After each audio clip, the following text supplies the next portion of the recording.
Bab 1. Pemeriksaan Ksatria I. Kota Odin berisi 3.000 rumah tangga, terletak di perbatasan selatan Temple Alliance dan menganggap dirinya sebagai salah satu desa terbesar di bawah kota Haoyue. Matahari pagi sedang terbit, sentuhannya yang cerah dan hangat dengan hati-hati memelihara bumi, seolah memanggil semua orang untuk bangun. Saat ini, di pusat Odin, di sebuah gedung berlantai 2 yang relatif besar dengan luas lebih dari 1.000 meter persegi, sedang dilakukan pemeriksaan. Katakan padaku, mengapa kamu ingin menjadi ksatria? Suara yang kuat dan kuat, sedikit metalik berdering. Untuk membela umat manusia, untuk membela orang yang baik hati, untuk mempertahankan aliansi kuil, untuk membela keluarga kita. Suara-suara yang menjawab pertanyaan itu terdengar mudah dan terkoordinasi. Jelas, ini bukan pertama kalinya mereka menjawab pertanyaan ini. Bangunan berlantai 2 ini adalah Aula Kuil Ksatria di kota Odin, disingkat Aula Odin, tempat di mana calon anak dipilih untuk menjalani pelatihan menjadi ksatria. Saat ini, lebih dari 30 anak mengikuti tes seleksi untuk menjadi pengawal paling dasar. Hanya setelah mereka menjadi pengawal barulah mereka dapat melanjutkan belajar dan berlatih di sana. Tuan dari suara yang kuat adalah pria parubaya yang tinggi dan kekar. Dia dipanggil Balza dan merupakan kepala guru ksatria di Aula Odin. Kabarnya, ketika dia berada di masa jayanya, dia sangat dekat untuk menjadi seorang ksatria sejati. Katakan padaku apa standar seorang ksatria? Balza dengan tajam memelototi sekelompok anak berusia 8 hingga 10 tahun itu. Sekali lagi, jawabannya terkoordinasi, kesederhanaan, kejujuran, kasih sayang, keberanian, keadilan, pengorbanan, kehormatan, ketekunan, cinta, dan keadilan. Balza mengangguk puas. Bagus, kalian semua di sini sudah berlatih selama 1 tahun. Hari ini kita akan mengadakan ujian. Pengawal diklasifikasikan dari tingkat pertama hingga ke-10, sesuai dengan energi spiritual antara 10 dan 100. Tugas Anda hari ini adalah mencapai setidaknya energi spiritual di atas 10 dan dengan demikian menjadi pengawal tingkat pertama. Semua yang berhasil lulus ujian ini akan dapat tinggal di sini dan berlatih selama 3 tahun lagi dan kemudian berpartisipasi dalam penilaian akhir untuk menjadi ksatria resmi. Hanya setelah Anda menjadi, seperti saya, seorang ksatria resmi, Anda dapat dianggap sebagai anggota asli kuil.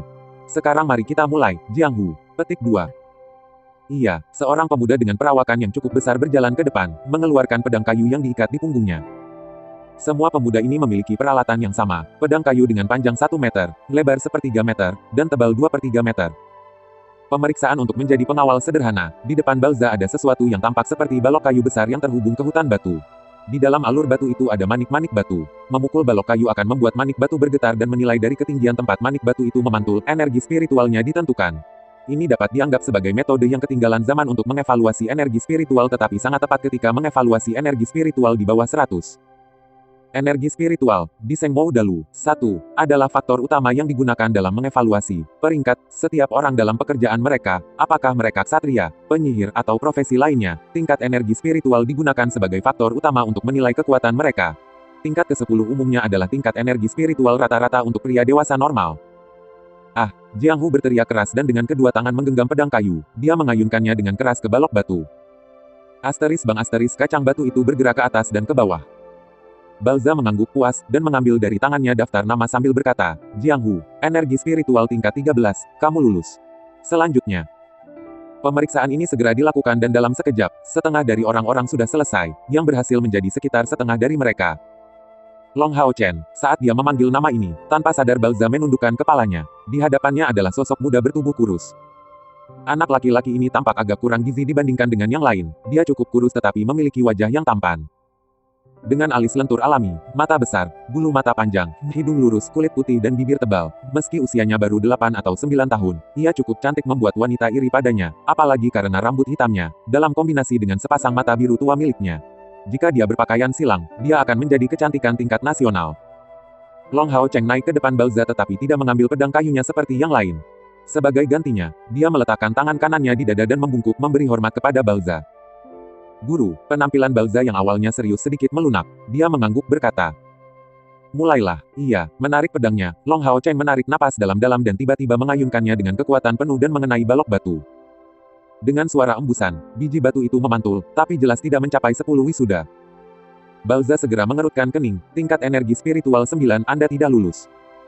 Dari kecepatan tebasan dari pedang Long Hao Chen yang dilihatnya, dia bisa melihat bahwa Long Hao Chen benar-benar menggunakan semua kekuatannya dan habis-habisan, tetapi, dia masih tidak bisa lulus ujian untuk menjadi pengawal. Wajah cantik Long Hao Chen menjadi memerah dan menatap Balza, dia berkata dengan nada memohon, instruktur, saya. Balza sedikit menghela nafas dan berkata, turun. Long Hao Chen dengan bersemangat mengulangi, instruktur, beri saya kesempatan lagi. Saya pasti akan lulus. Petik 2. Baoza cemberut berkata, tapi itu tidak adil bagi orang lain yang tidak lulus. Long Hao Chen tiba-tiba terdiam tetapi tekad di matanya tetap ada. Baoza memperhatikan ekspresi di matanya dan pada saat yang sama, dia tidak bisa menahan tatapan kosong ke arah Long Hao Chen. Apa itu? Ketekunan. Ketekunan yang dijelaskan dalam 10 standar ksatria. 10 standar ksatria adalah 10 esensi dari para ksatria. Bahkan beberapa ksatria asli tidak dapat menampilkan beberapa dari 10 esensi ini, tetapi anak ini di depan mataku. Sementara Baoza tersesat dalam pikirannya, Long Hao Chen berbalik menghadap peserta ujian lainnya dan menggunakan nada yang sangat tulus terhadap orang-orang yang berlatih bersamanya selama setahun terakhir, menyatakan, "Saya mohon, beri saya kesempatan lagi." Saat dia memohon, dia tiba-tiba berlutut. Baoza terperangah. Para pemuda juga tercengang. Bagi anak-anak ini yang berusia 8 hingga 9 tahun, pada dasarnya tidak mungkin untuk memahami mengapa Long Hao Chen begitu gigih. Mata Baoza membelalak, jika itu adalah anak lain, dia akan percaya bahwa anak itu serakah atau pengecut tetapi tidak mungkin untuk Long Hao. Karena, meskipun Long Hao mungkin tampak kurus dan lemah, selama pelatihan tahun lalu ini, di antara semua anak dia adalah yang paling tekun. Tidak hanya dia menyelesaikan pelatihan wajib setiap hari dengan sempurna, dia juga datang 1 jam lebih awal dan pergi 1 jam kemudian. Baoza terikat sebagai ksatria standar peringkat 10 tetapi dia telah menjadi instruktur selama 10 tahun dan Long Hao Chen adalah siswa paling rajin yang pernah dia lihat. Anak laki-laki ini tidak pernah perlu diawasi dan tidak hanya dilatih dengan keras setiap hari, tetapi juga baik kepada semua orang dan membantu sesama peserta pelatihan kapanpun mereka meminta bantuannya. Ini juga mengapa saat tiba di giliran Long Hao Chen, tampang Baoza menjadi lembut. Tetapi fakta bahwa Long Hao Chen tidak lulus ujian membuatnya terkejut. Jika anak yang rajin tidak lulus ujian, satu-satunya penjelasan adalah dia tidak memiliki bakat apapun. 1. Catatan TL, Seng Mou Dalu, nama daratan, hal yang berulang untuk menyebut sesuatu. Dalu nama tempat cerita berlangsung dalam novel Cina, secara harfiah berarti benua ajaib. Bab 2, Pemeriksaan Ksatria kurung buka I kurung tutup. Instruktur, biarkan dia dievaluasi sekali lagi. Orang yang mengatakan ini adalah Jiang Hu, orang pertama yang lulus ujian ini dan juga yang tertua di kelompok anak-anak ini. Iya, instruktur, beri Hao Chen 1 kesempatan lagi. Petik 2. Instruktur, Hao Chen bekerja setiap hari dengan ketekunan seperti itu, biarkan dia mencoba lagi. Saat ini, permohonan Long Hao Chen datang dari hampir semua anak. Ini adalah hasil dari popularitasnya, menambahkan bahwa mereka hanyalah sekelompok anak-anak yang tidak memiliki gagasan tentang hubungan minat. Itu menunjukkan bahwa mereka hanya peduli padanya dan tidak memiliki tujuan tersembunyi. Suara Baoza berdering, diam, dan semua orang di aula menjadi tenang. Baoza berkata, "Oke, saya akan memberinya kesempatan. Tetapi, agar adil, Long Hao Chen, pertama-tama Anda harus mengalahkan Jiang Hu dalam duel 1 lawan 1. Hal yang sama berlaku untuk siapa saja yang gagal. Mereka yang dapat mengalahkan Jiang Hu dalam waktu 3 hari mulai hari ini, saya akan membiarkan mereka dievaluasi lagi." Long Hao Chen sangat gembira. Dia berterima kasih kepada rekan-rekannya sebelum berbalik ke arah Baoza. "Terima kasih, instruktur." Melihat anak laki-laki yang menakjubkan ini dengan wajah cerah dan senyum murni, bahkan jika Baoza adalah seorang pria, dia tidak bisa menahan perasaan terkejut. Mengesampingkan Long Hao Chen, dia menatap Jiang Hu, dengan ringan berkata, "Pergilah sekuat tenaga, atau yang lain, aku akan membatalkan promosimu sebagai Night Squire, mengerti?" Iya, Jiang Hu setuju. Saat dia mencabut pedang kayu dari punggungnya, semua pemuda lainnya berpencar, membuka jalan menuju area kosong. "Hao Chen, hati-hati, aku tidak akan menunjukkan belas kasihan." Jiang Hu melakukan hormat ksatria untuk Long Hao Chen, memegang pedang kayu. Long Hao Chen juga memberi hormat, "Saudara Jiang, tolong." Jiang Hu mengeluarkan suara saat dia mengambil langkah maju, tangannya di atas pedang kayunya, langsung menuju Long Hao Chen dan membidik bahu kirinya. Long Hao Chen tampak sangat tenang, seolah sedang mengamati dalam gerakan lambat. Sampai pedang kayu di tangan Jiang Hu membelah setengah jarak di antara mereka, dia tidak bergerak. Menggerakkan pedang kayunya, dia mengayunkan pedang Jiang Hu ke bagian bawah. Dengan suara duh yang tenang, dalam situasi di mana energi spiritual Jiang Hu jauh lebih besar dari Long Hao Chen, Jiang Hu secara tak terduga adalah orang yang diayunkan. Melihat pukulan ini, mata instruktur Baoza berkedip, menunjukkan keterkejutannya. Jiang Hu sedang diayunkan, tapi reaksinya cepat. Dia membuat rotasi, kekuatan bagian belakang pinggangnya menggerakkan kekuatan tangannya dan pedang kayu dari tangannya berputar sekali, memotong secara horizontal. Kemampuan beradaptasi Jiang Hu sangat brilian. Di usianya, fakta bahwa dia bisa memiliki tingkat penguasaan yang bagus cukup bagus. Namun, jawaban Long Hao Chen bahkan lebih mengejutkan. Pada saat Jiang Hu mengayunkan pedangnya, dia sudah maju ke depan. Jarak antara keduanya sudah cukup dekat dan dengan beberapa langkah, dia sampai di sisi Jiang Hu. Saat ini, tubuhnya berputar. Bagaimana rencananya untuk menyerang? Keraguan muncul di benak Baoza. Pedang kayu itu sepanjang 1 meter pada jarak sedekat itu, Long Hao Chen benar-benar tidak bisa menyerang secara terbuka. Tapi, pada saat ini, Long Hao Chen tiba-tiba meluncurkan serangan, menggunakan gagang pedang. Saat tubuhnya tenggelam ke bawah, secara bersamaan, gagang pedangnya naik tepat di bawah tulang rusuk Jiang Hu. Dan meskipun serangan dari Long Hao Chen ini tidak memiliki kekuatan, tubuh Jiang Hu masih jatuh dan kebetulan tersapu tepat di sebelah kayu Long Hao Chen, pedang. Berhenti, Balza berteriak. Mata Balza berbinar dan dia berkata dengan suara berat, keseimbangan hilang, kehilangan karena komitmen berlebihan. Jiang Hu, kamu tersesat. Jika Long Hao Chen benar-benar menggunakan lebih banyak kekuatan, Anda akan berbaring di lantai sekarang. Jiang Hu dengan malu menggaruk kepalanya. Hao Chen, kamu sangat licik. Long Hao Chen berdiri di atas pedangnya, meminta maaf melihat Jiang Hu karena dia tidak bisa dengan mudah berdiri teguh. Balza mengangguk ke arah Long Hao Chen, kamu bisa mencoba penilaian untuk kedua kalinya. Kembali sebelum tiang kayu, raut wajah Long Hao Chen berubah, menjadi lebih bermartabat. Raut wajah pemuda itu berubah, memberikan perasaan yang tidak biasa. Kedua tangan memegang pedang kayu, mata Long Hao Chen tampak mengesankan, tubuhnya tampak seperti menghasilkan cahaya. Secara khusus matanya, mata biru jernih ini terlihat tegas. Tiba-tiba, Long Hao Chen dengan ganas berbalik, memegang pedang kayunya, jauh lebih terobsesi daripada rekan-rekannya. Bang, manik-manik batu naik saat Hao Chen ditolak oleh Sok dan mundur selangkah. Pedang kayu di tangannya hampir jatuh, mengeluarkan jejak darah. Spiritual Energy of 11, Yupas, Balza berkata dengan suara kaget. Beralih dari tingkat energi spiritual ke-9 ke tingkat ke-11, kedengarannya seperti perbedaan kecil dari 2 tingkat. Namun, dalam penilaian sebelumnya, Long Hao Chen sudah habis-habisan. Untuk menghasilkan peningkatan seperti itu berarti potensinya dirangsang pada batasnya.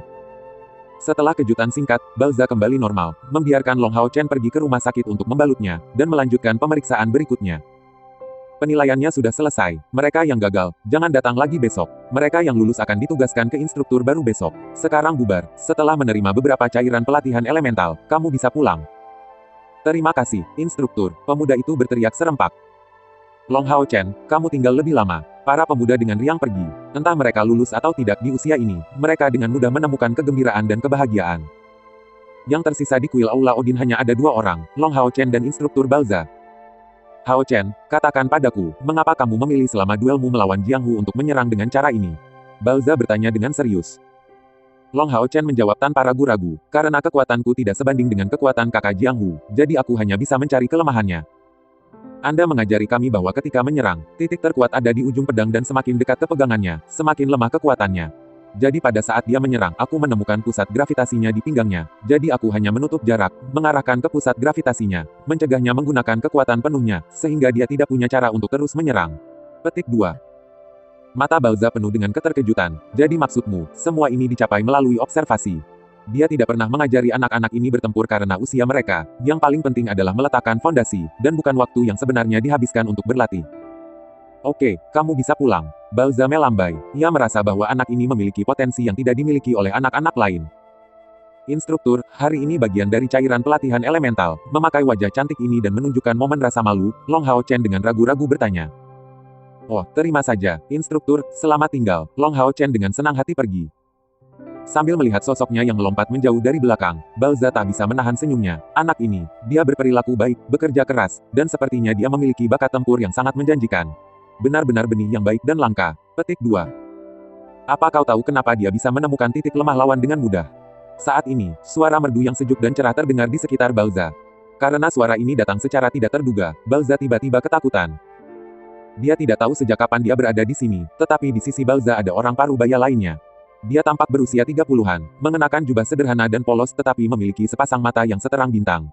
Di kedalaman matanya muncul 1 ons kekecewaan, pancaran ingatan, serta rasa sakit yang bisa dirasakan orang lain. Bab 3. Pemeriksaan Ksatria. 3. Senior, saya tidak tahu. Begitu melihat pria parubaya itu, Balza bergegas memberi hormat. Orang parubaya ini datang beberapa hari sebelumnya ke Odin Hall, jadi dia tidak yakin dengan identitas dan keadaan pria parubaya ini, dan hanya tahu bahwa dia adalah sosok kelompok Ksatria yang berasal dari kota Hao Yue. Pria parubaya itu menoleh ke belakang, berkata dengan acuh tak acuh, itu karena kapasitas mentalnya berbeda dari orang biasa, kalau tidak, menurutmu bagaimana dia bisa menunjukkan bakat semacam itu?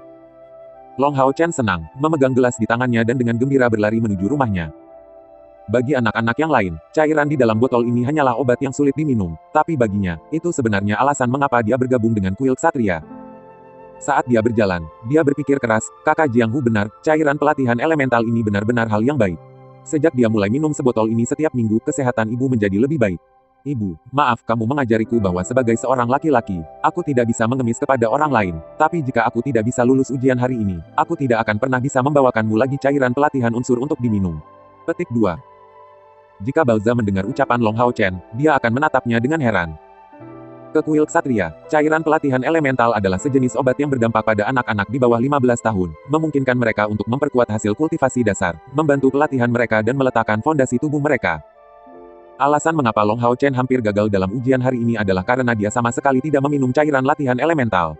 Semua itu diberikan kepada ibunya. 1 tahun yang lalu, dia hanyalah seorang bocah lelaki kurus dan lemah dan hari ini, dia harus melakukan upaya intensif untuk menembus tingkat energi spiritual ke-10 sambil membiarkan ibunya meminum cairan latihan elementalnya, yang seharusnya mendukung energi spiritualnya, penanaman. Untuk seorang anak berumur 9 tahun, dalam hal kesulitan, melalui percobaan ini benar-benar melewati rintangan ujian untuk menjadi seorang ksatria standar. Sinar matahari jatuh ke tubuh Long Hao Chen, bersinar dengan semacam kilau keemasan yang seolah-olah berasal dari lubuk hatinya. Rumah Long Hao Chen terletak di sisi barat kota Odin, dia bahkan harus menyeberangi sungai untuk mencapainya. Dengan cepat dia melewati jembatan kayu. Namun, dia tidak langsung pulang, melainkan melewati jalan kecil yang memberikan akses ke hutan di sebelah barat Odin. Setiap kali mendapatkan elemental training liquid, dia harus mengambil beberapa sayuran terlebih dahulu, sebelum dia dapat memberikannya kepada ibunya untuk diminum, kemudian mencampur cairan obat dengan sayuran liar, menghasilkan sup dengan rasa yang kuat. Saat melewati hutan, dia dengan cepat mulai bekerja. Tahun-tahun ini, Long Hao Chen dan ibunya bergantung satu sama lain. Bahkan di kota Odin, rumah tangga mereka adalah yang termiskin dan, sebagai anak dari orang miskin, dia harus mengurus pekerjaan sejak dini, sedangkan banyak anak seusia hanya tahu tentang bermain setiap hari. Di sisi lain, dia perlu membantu ibunya, untuk membiarkan ibunya berbagi sedikit rasa sakitnya.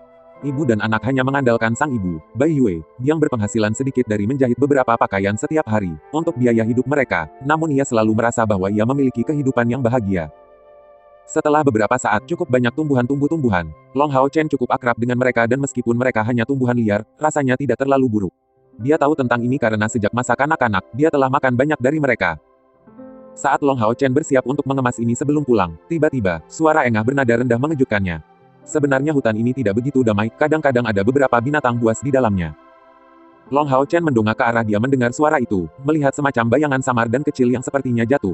Didorong oleh rasa ingin tahunya, dia dengan hati-hati berjalan ke arahnya, dan setelah beberapa langkah, melihat bahwa bayangan yang jatuh di hutan ini sebenarnya bukanlah binatang buas tetapi tanpa diduga adalah seorang gadis kecil.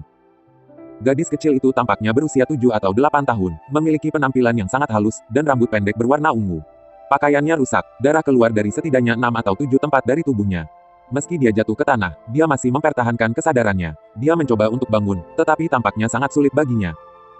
Long Hao Chen bergegas ke depan, mencoba membantunya untuk bangun, bertanya dengan malu, "Apa kabar?" Gadis kecil itu terlihat terkejut dan tanpa sadar dia mundur, menatapnya dari samping. Pada saat ini, Long Hao Chen melihat penampilan gadis kecil itu. Banyak kotoran di pipinya yang indah, ujung mulutnya mengeluarkan benang darah. Dia terlihat sangat malu, tetapi masih dengan mudah mengejutkan orang. Namun, kecantikannya berbeda dari Long Hao Chen. Tatapan Long Hao Chen lembut memberi orang perasaan keintiman. Tetapi meskipun gadis kecil ini masih muda, tatapannya tampak keras kepala dan dingin, dan saat dia tiba-tiba menatapnya, Long Hao Chen tidak bisa membantu tetapi menggigil. Melihat Long Hao Chen, gadis kecil itu tampak terkejut. Dia tidak tahu apakah itu karena afinitasnya dengan Long Hao Chen cukup baik, tetapi dia dengan cepat tenang. "Apakah kamu baik-baik saja?" Long Hao Chen bertanya sekali lagi.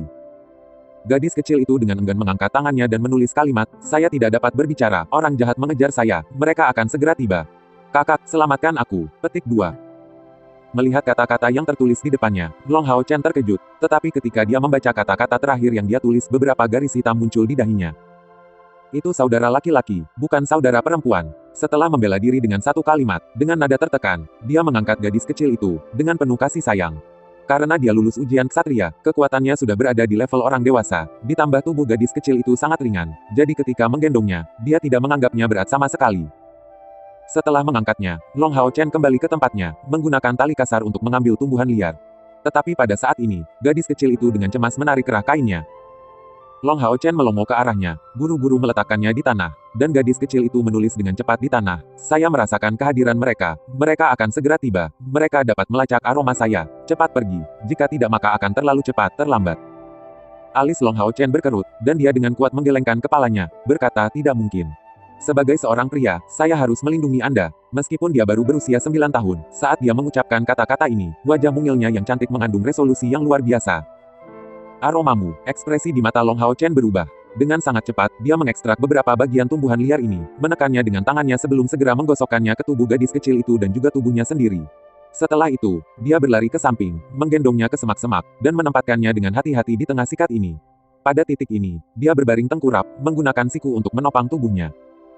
Dia tidak menyadari bahwa pada saat dia melakukan ini, gadis kecil yang dia lindungi menatapnya dengan tatapan aneh, tanpa bergerak sama sekali.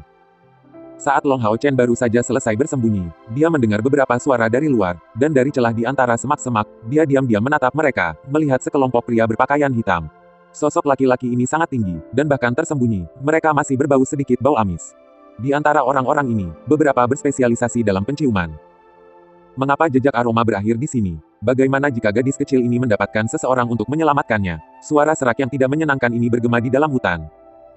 Bab 4 Pemeriksaan Pengawal Ksatria, 4. Penerjemah, Gravity Thales. Editor, Gravity Thales. Memanfaatkan sinar matahari yang melewati ruang antara pepohonan, Long Hao Chen dengan jelas melihat salah satu penampilan pria berpakaian hitam dan hampir berteriak ketakutan karena wajahnya, tanpa diduga, benar-benar ditutupi dengan rambut hitam. Mata kuningnya tampak sangat ganas dan hidungnya terus bergerak-gerak, seolah-olah dia mencoba untuk mencium bau. Pada saat itulah suara sedingin es bergema di seluruh hutan, jangan melangkah lebih jauh. Karena kamu mengejarnya, jangan berpikir untuk kembali. Petik 2. Kemudian, cahaya berkilauan muncul diam-diam di langit, mengambil bentuk anggun yang dengan cepat berkelap-kelip beberapa kali, seperti kilat di tengah hutan. 7 atau 8 pengejar berpakaian hitam menegang dan kemudian jatuh ke tanah pada saat berikutnya. Long Hao Chen hanya bisa melihat semak-semak di depannya ketika orang berpakaian putih dengan wajah tertutup tiba-tiba muncul di bidang penglihatannya. Sebelum gerakan pria berpakaian putih itu terlihat dari dadanya, beberapa titik cahaya terbang keluar. Detik berikutnya, sepertinya seluruh hutan diguncang oleh sinar cahaya itu. Long Hao Chen terpesona dan tidak bisa membuka matanya. Ketika dia akhirnya bisa melihat pemandangan di depan matanya, dia menemukan, dengan heran, bahwa pria berpakaian hitam semuanya telah menghilang. Hanya pria berpakaian putih, yang berdiri dengan tenang di tanah, yang tersisa.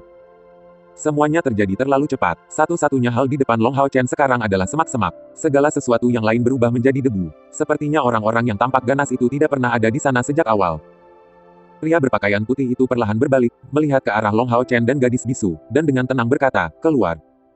Long Hao Chen merasa tegang. Jelas sekali, dia telah ditemukan. Saat itu dia melihat sepasang mata pria berpakaian putih itu. Mata itu tampak tanpa emosi, dengan pupil hitam yang tampak abu-abu.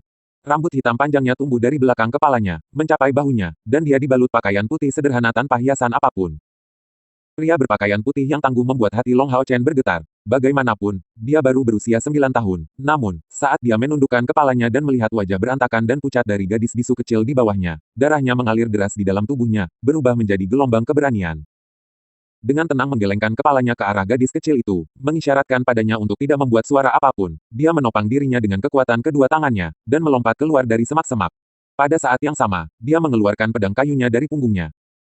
Pria berpakaian putih itu berdiri di sana tanpa bergerak, tetapi bahkan seperti itu, Long Hao Chen secara naluriah dapat merasakan bahwa pria di depannya lebih kuat dari binatang buas manapun yang pernah dia temui, serta jauh lebih berbahaya. Long Hao Chen dengan tenang memegang pedang kayunya, dan dengan tegas menatap orang berpakaian putih itu. Dia hanya berharap pria itu tidak menemukan gadis kecil yang bisu itu. Kita harus kembali, meskipun suara pria berpakaian putih itu masih tanpa emosi. Kata-kata sederhana ini membuat Long Hao Chen berkeringat, membasahi tubuhnya. Juga pada saat itu, dengan suara jagoan, siluet yang indah muncul di depan Long Hao Chen. Dia secara mengejutkan menemukan bahwa seseorang yang bergerak dengan kecepatan yang bahkan tidak bisa diikuti oleh matanya adalah gadis bisu kecil yang dia lindungi beberapa saat yang lalu. Dia sangat cepat, Long Hao Chen menatap kosong padanya. Gadis bisu kecil itu mengulurkan tangannya, menggunakan tubuh kecilnya yang kurus dan lemah untuk memblokir Long Hao Chen. Tatapan tegasnya dengan keras kepala diarahkan pada pria berpakaian putih di depannya, saat dia menggelengkan kepalanya dengan penuh semangat. Sepertinya ekspresi di mata tanpa emosi dari pria berpakaian putih, berambut panjang, tanpa ekspresi berubah. Detik berikutnya, tubuhnya bergerak, berkelap-kelip seperti cahaya putih yang anggun. Kemudian, tanpa diduga, dan dengan kecepatan yang tak tertandingi, gadis bisu kecil di depan Long Hao Chen juga bergerak. Long Hao Chen memiliki keterampilan pengamatan yang jauh lebih baik daripada kebanyakan orang seusianya, tetapi dia hanya bisa melihat sesuatu yang tampak seperti pisau kecil di tangan kecil gadis bisu itu. Tubuhnya telah membuat beberapa gerakan tidak teratur, seperti harimau kecil yang galak dan tangguh. Kecepatan itu adalah sesuatu yang hanya bisa dimiliki oleh seseorang dengan energi spiritual lebih tinggi dari 20. Sayangnya, perbedaan kekuatan antara mereka berdua tidak dapat diatasi dan sebelum seseorang dapat mengambil nafas, semuanya telah selesai. Belati gadis kecil yang bisu tidak dapat dilihat lagi, dan dia tersangkut di bawah ketiak orang yang berpakaian putih itu. Orang berpakaian putih telah menahannya, meskipun Long Hao Chen pada dasarnya tidak melihat apa yang terjadi. Bebaskan dia, Long Hao Chen berteriak, menggunakan postur yang sangat standar untuk satria, pedang kayu di tangannya menghadap pria berbaju putih. Saat itu, dia benar-benar melupakan sifat mengintimidasi orang di hadapannya. Dia hanya berpikir untuk menyelamatkan gadis bisu kecil itu. Dengan sekuat tenaga, Long Hao Chen memegang pedang kayunya, bersiap untuk menyerang. Tetapi kesadarannya tiba-tiba tenggelam ke dalam kegelapan, saat pria berpakaian putih itu mengangkat tangannya. Di bawah ketiaknya, gadis bisu kecil itu meronta dengan keras. Pria berbaju putih itu terkejut dengan tindakan yang tiba-tiba itu, karena dia merasa bahwa di bawah ketiaknya, seluruh tubuh gadis kecil itu mulai mengeluarkan panas yang menyengat, dan lapisan cahaya merah tua juga muncul dari kulitnya. Tenang, aku tidak akan melukainya. Suara pria berbaju putih itu akhirnya terdengar seperti suara manusia, meski dia tampak tak berdaya. Gadis bisu kecil berhenti meronta, dan mengangkat kepalanya untuk melihat pria berbaju putih itu. Pria berpakaian putih itu mengangguk menatapnya, lalu mengambil langkah maju, sebelum tiba tepat di depan Long Hao Chen. Dia mengambil tubuh Hao Chen menggunakan satu tangan, dan menahan pandangannya. Setelah beberapa saat, pria berpakaian putih itu perlahan mengerutkan alisnya. Kualitas bawaannya termasuk kelas atas tetapi pertumbuhan tulangnya tidak mencukupi. Temperamen dan kualitas bawaannya membuatnya cocok untuk menjadi seorang ksatria yang luar biasa. Petik 2. Saat dia mengatakan itu, dia melonggarkan cengkeramannya pada gadis kecil bisu itu. Dia dengan cepat membuat beberapa gerakan tangan. Pria berpakaian putih itu berkata, prospek masa depannya. Sulit untuk mengatakannya, hanya melihat kualitas alaminya, dia bisa menjadi kesatria yang luar biasa. Dia baru berusia 8 atau 9 tahun, tetapi sudah memiliki beberapa kualitas kesatria, kasih sayang, keberanian, ketekunan, dan pengorbanan. Kemungkinannya tidak terbatas dia akan menjadi kesatria luar biasa yang akan melindungi orang-orang di sekitarnya dan pola pikir ini akan menjadi lebih penting daripada bakat alaminya. Petik 2. Gadis kecil itu menunjuk ke tubuhnya sendiri, lalu menunjuk ke Long Hao Chen, membuat beberapa gerakan tangan. Pria berpakaian putih itu mengangguk dan berkata, baiklah, keberanian yang baru saja dia tunjukkan memang pantas mendapatkan hadiah. Sekelompok cahaya putih melonjak keluar dari dada pria berpakaian putih itu, membentuk bentuk yang mirip dengan kompor putih kecil, kompor dari mana api biru tipis bersinar. Sesaat kemudian, cahaya biru dan putih menghilang, menyatu dengan tubuh pria berbaju putih itu.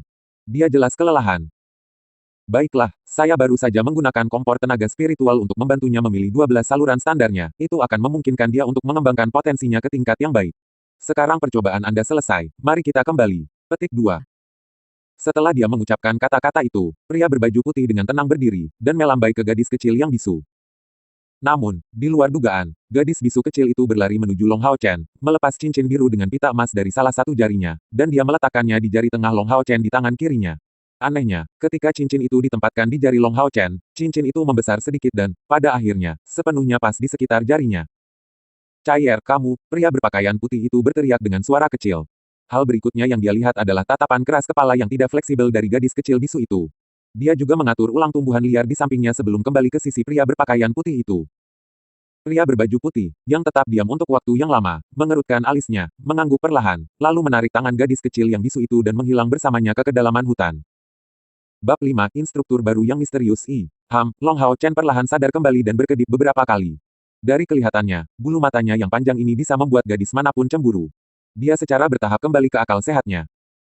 Tiba-tiba berbalik dan duduk di tanah, dia berkata, apakah saya baik-baik saja? Melihat tubuhnya yang tidak terluka, dia tidak bisa menahan perasaan rileks. Dia dikelilingi oleh keheningan total, di dalam hutan, satu-satunya suara yang terdengar adalah tangisan burung. Menurunkan kepalanya, Long Hao Chen menemukan, di sisinya, tumbuhan liar tersusun rapi. Tertegun, dia mengusap pelipisnya sendiri. Apakah saya benar-benar tertidur? Apakah itu hanya mimpi? Oh, apa ini? Dia melihat cincin di jarinya. Itu adalah cincin berwarna biru yang memancarkan kilau. Bukan semacam kecerahan metalik, tapi semacam kilau porselen atau batu giok. Pola dekoratif melingkar ditutupi oleh emas dan permata seukuran sebutir beras terletak di atasnya. Batu berharga ini benar-benar tertanam di dalam cincin dan menggunakan sentuhan tangannya, dia hanya bisa merasakan permukaan kecilnya yang halus. Lingkaran dalam cincin itu seluruhnya berwarna emas. Ditekan di dekat jarinya, jari itu tampak sedikit menonjol, memberinya perasaan aneh. Long Hao Chen menatap kosong. Dia segera menyadari bahwa semua yang terjadi sebelum komanya itu nyata, tetapi dia masih bingung, pikirannya penuh dengan pertanyaan. Apa hubungan antara gadis bisu kecil dan pria berpakaian putih itu? Juga, bagaimana pria berbaju putih membuat orang-orang berwajah ganas yang mengejarnya menghilang? Siapakah pemilik cincin ini? Untuk Long Hao Chen yang berusia 9 tahun, masalah ini hanya rumit dan dia sama sekali tidak tahu jawabannya. Berdiri, dia tanpa sadar pergi ke tempat di mana pengejar mereka menghilang. Segera, dia menemukan sesuatu yang aneh di sana. Setelah beberapa langkah, Long Hao Chen melihat bahwa di tanah yang semula penuh dengan rumput hijau, semua rumput telah menghilang dan berubah menjadi tanah tandus, dan area ini jelas-jelas cacat di beberapa tempat. Rerumputan hijau terluar hanya menyisakan bekas luka bakar hitam dan telah berubah menjadi warna yang sama dengan tanah hijau tua. Baiklah, mari kita berhenti memikirkan hal ini. Lebih baik aku segera pulang untuk memberikan sup herbal liarnya kepada ibu. Long Hao Chen memeriksa dirinya sendiri, elemental training liquid masih ada di sana, lalu dia pergi dengan mantap. Dia mengambil pedang kayu dari samping sebelum pergi ke arah rumahnya. Namun, karena dia baru saja menemukan fenomena aneh, dia menghentikan langkahnya tepat setelah mengambil pedang kayu itu. Pedang kayu itu menjadi lebih ringan, seolah-olah itu adalah sehelai bulu. Faktanya, pedang kayu di tangannya bukanlah yang digunakan ksatria asli. Pedang itu memang lebih ringan dan tidak dibuat dengan cara yang sama. Pedang ini terbuat dari kayu keras dan beratnya 3,5–4 kg. Tetapi, meskipun demikian, dia membutuhkan pelatihan sebulan penuh sebelum dia bisa menggunakannya. Pada saat itu dia memasuki Odin Hall. Apakah pedang kayu menjadi lebih ringan? Salah, tampilannya masih sama. Mungkinkah sebenarnya kekuatanku yang meningkat? Saat dia memikirkannya, kedua tangan Long Hao Chen memegang pedang dan dia berlari ke depan, menebas di depannya. Segera, sebuah suara terdengar. Kekuatan pedang benar-benar membuatnya takut, tetapi tangannya tetap stabil. Dia jelas merasa bahwa kekuatan anggota tubuh dan tulangnya telah meningkat pesat. Melompat beberapa kali, dia merasa tubuhnya sekarang seringan pedang kayunya. Ini setidaknya adalah kekuatan dari tingkat energi spiritual ke-20, kan? Dalam benaknya, Long Hao Chen masih teringat wajah acuh tak acuh dan keras kepala dari gadis bisu kecil itu dan bergumam, apakah kamu yang memberiku semua ini? Besok, saya akan menilai tingkat energi spiritual saya di aula. Bagaimanapun, mari kita temui tiang kayu itu lagi. Petik 2. Hati seorang pemuda tidak bisa terlalu rumit. Meskipun, hari ini, banyak hal yang membuat Long Hao Chen bingung. Setelah satu pemikiran tentang fakta bahwa ibunya bisa minum elemental training liquid lagi, dia mengesampingkan semua masalah ini. Bagaimanapun, gadis bisu kecil itu adalah seseorang yang baru saja dia temui, jadi dia hanya berdoa untuk keselamatannya di dalam. Sebuah halaman kecil, 2 kamar beratap jerami, beberapa rak terjerat tanaman merambat, dan beberapa sayuran yang dijemur di bawah matahari. Ini adalah rumah Long Hao Chen. Ibu, aku kembali. Pintu pondok jerami terbuka dan seorang wanita petani keluar. Long Hao Chen melihat penampilan luarnya lalu berlari kembali padanya, segera mengungkapkan senyuman. Dia adalah Bai Yue, ibu Long Hao Chen. Penampilan Long Hao Chen sangat mirip dengan miliknya, seolah-olah dia diukir berdasarkan penampilannya. Meskipun Bai Yue hanya berpakaian dan telah mengalami banyak kesulitan, tetapi penampilannya yang sangat cantik bisa sangat mengejutkan siapapun. Satu-satunya hal pada dirinya yang tidak tampak sama dengan Long Hao Chen adalah warna matanya. Untuk Bai Yue, mereka berwarna hitam, sedangkan untuk Long Hao Chen, mereka berwarna biru tua. Namun justru karena penampilannya yang cantik ini, kehidupan mereka berdua semakin berat. Karena penampilannya yang cantik ini, Bai Yue, saat sedang mengandung putranya, sering diganggu. Meskipun masalah ini entah bagaimana telah diselesaikan, bagaimana seseorang bisa menjalani kehidupan seperti itu.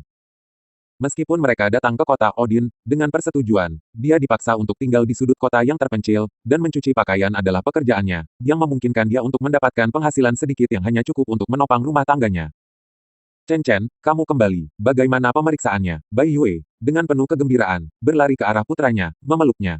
Dia mengangkatnya. Long Hao Chen berusia 9 tahun yang tumbuh hanya di puncak perutnya. Dipengaruhi oleh keharuman ibunya yang lembut dan murni, Long Hao Chen dengan gembira menjawab, Ibu, saya lulus.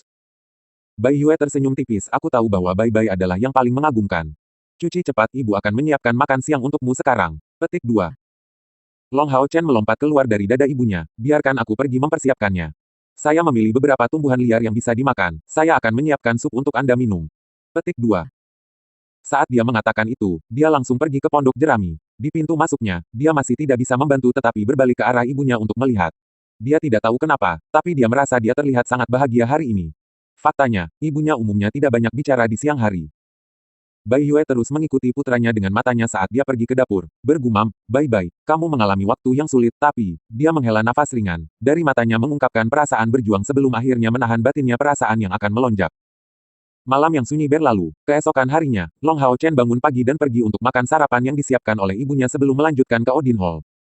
Saat dia tidur nyenyak, dalam mimpinya muncul pemandangan yang terjadi pada siang hari dan bahkan saat gadis kecil bisu itu memberinya cincin.